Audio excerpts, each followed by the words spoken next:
You know what's wild? You're probably watching this on a phone you're still paying off, sitting in a house you don't actually own yet, after a day at a job that pays you just enough to not quit.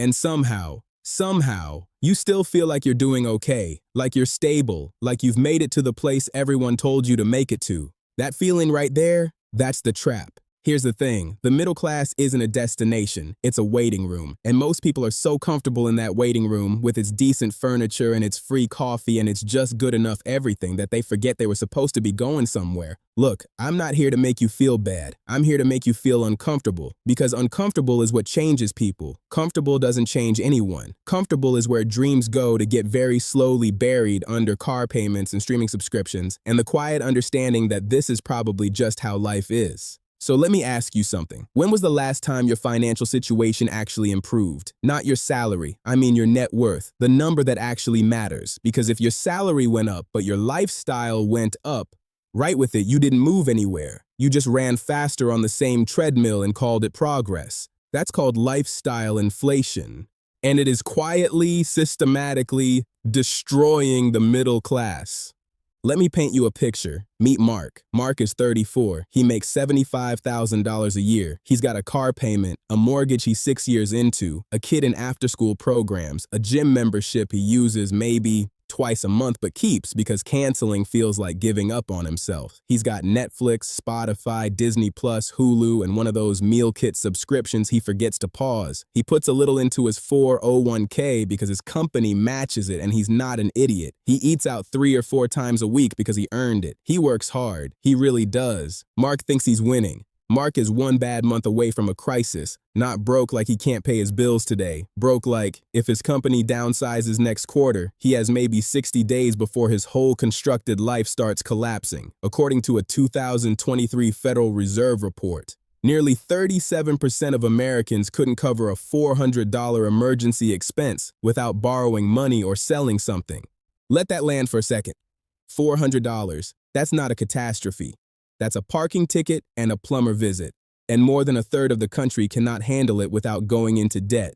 But here's what nobody talks about. It's actually worse in the middle class than it is at the bottom. And I know that sounds insane, so stay with me, because this is the part that changes how you see everything. When you're at the bottom, you know you're at the bottom. There is no illusion to protect. There's urgency. There's hunger. You are forced to be resourceful, to hustle, to problem solve because there is no safety net holding you still.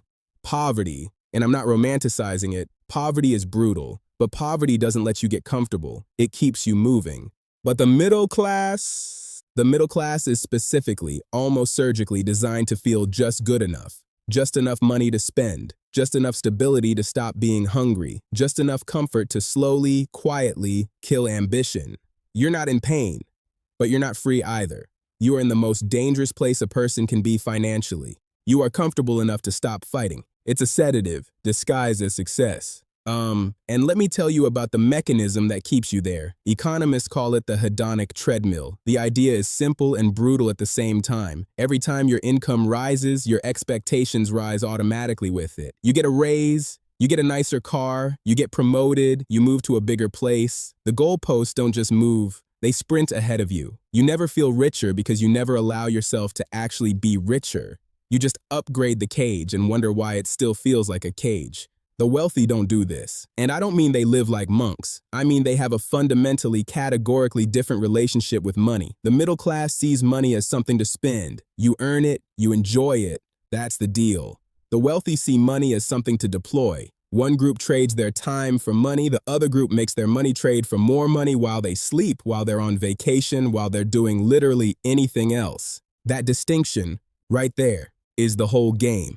Robert Kiyosaki called it the difference between assets and liabilities. An asset puts money into your pocket. A liability takes money out of your pocket. Simple enough, right? Here's where it gets uncomfortable. Most of what the middle class thinks are assets are actually liabilities disguised as status symbols. Your house, until it's paid off and generating income, it is a liability. It costs you property tax every year, maintenance every season, insurance every month, and interest every single day. Your car, liability. It depreciates the moment you drive it off the lot, and then it costs you fuel, insurance, maintenance, and registration on top of that. Your furniture, your gadgets, your wardrobe, all liabilities.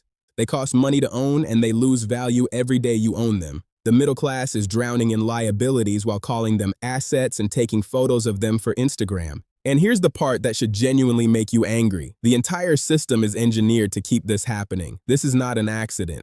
This is a design. Think about who profits when you buy a house. The bank profits. 30 years of interest payments, sometimes doubling what you paid for the house before it's done. The realtor profits. The title company profits. The insurance company profits every single year. Who profits when you buy a car? The dealership. The finance company. The insurance company again. Who profits when you swipe your credit card? Visa. MasterCard. The merchant. The rewards program. And I want to be real with you about rewards programs because people love them. A 2016 study from the Journal of Marketing Research found that paying with physical cash causes measurable psychological discomfort in the brain, while swiping a card causes almost none. So the industry literally engineered a payment experience designed to eliminate your psychological resistance to spending. You have been hacked by people with PhDs and billion-dollar research budgets. And this one is the one nobody wants to talk about at dinner. The tax code is built against the middle class too. I know that sounds extreme, but it's just arithmetic. If you are a W-2 employee, someone pays you a salary and you go home, the government takes its cut before you ever touch the money. Payroll taxes, income taxes, gone at the source. But business owners deduct their expenses before they pay taxes. Real estate investors use depreciation to legally shelter income. Capital gains, meaning money made from investments, is taxed at a lower rate than the money you earn by showing up to work every day. Warren Buffett said publicly that he pays a lower effective tax rate than his secretary. That's not a scandal. That's not corruption. That is just the tax code working exactly as designed. And it was designed by people who are not middle class, for people who are not middle class. The rules are different, depending on which side of the line you're standing on. So how do you cross that line? What does the actual path look like? Here's what I want you to sit with first. The gap between middle class and genuine wealth is not primarily an income gap. People believe that with all their hearts, and it is wrong. Thomas Stanley spent decades researching actual millionaires in America for his book, The Millionaire Next Door, and what he found was almost offensive in how boring it was. The average millionaire drives a used car, lives in a modest neighborhood, shops at regular grocery stores, looks completely, utterly unremarkable.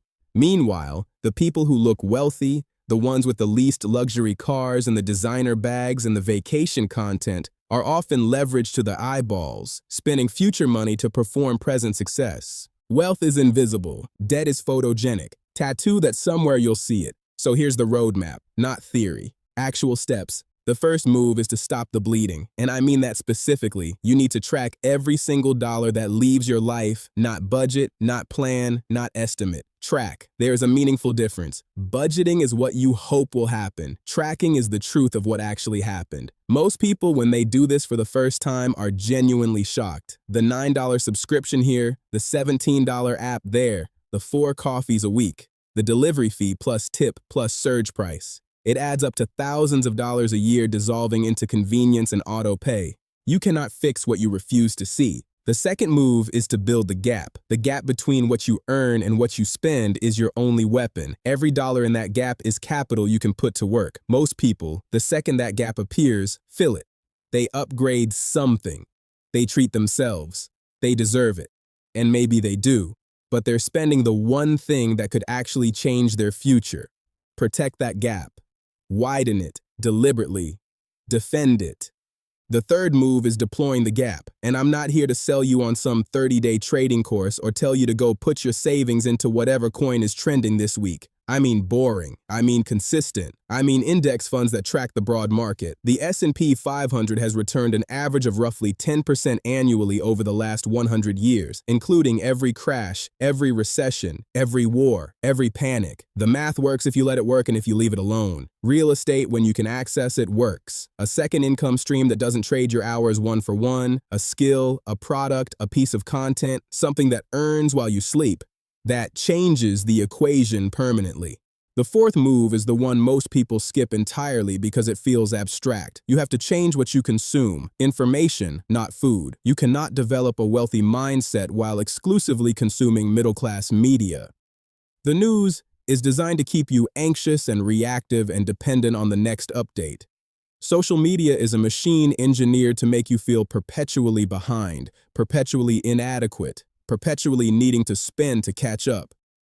Neither of those environments produces good financial decisions. What produces good financial decisions is studying people who have built wealth, understanding how money actually flows, reading their books, watching their breakdowns, and making deliberate, boring, consistent choices instead of emotional, reactive ones. This is not about becoming a different person. It's about making decisions like the person you actually want to be. Now, I need to say this and mean it. There is nothing shameful about being middle class. The people in that bracket are frequently the hardest working, most decent, most community-rooted people in society. Teachers, nurses, tradespeople, parents working 2 jobs to give their kids something better. This is not about shame. This is about systems. You can be the most disciplined, hardworking person alive and still end up trapped if the system you're working inside isn't designed for you to win. Hard work is necessary. It is not sufficient. You need the right framework around that hard work, or it just becomes a very noble, very exhausting treadmill. You deserve better than a life where one layoff restructures everything you've built. You deserve better than working 40 years to retire on a fraction of a salary that was already not enough. You deserve better than looking back at your 60s and realizing the math never actually worked and nobody told you. But deserving it is not a strategy. Deciding is a strategy. The middle class is dangerous because it's comfortable enough to make you wait. And while you're waiting for the right time, for the next raise, for the kids to be older, for the market to settle, time is running. Compound interest is working every single day, in every portfolio, in every account, either for you or against you. In fees, in interest, in inflation, silently eating your savings. Every year you delay is a year of compounding you can never retrieve. So here's what I'm asking you to do this week, not this month. This week, sit down, look at everything you own, subtract everything you owe, and write down that number, your actual net worth. Then ask yourself, is this number moving in the right direction? And if the honest answer is no, or you don't actually know, that is your starting point. That discomfort you feel staring at the number, that's not failure, that's clarity. And clarity is the beginning of everything. The middle class is where most people decide to stop writing their story. The circumstances are okay enough. The discomfort is manageable. The dream gets deferred and then quietly retired. Don't retire your dream. Write the next chapter and write it differently.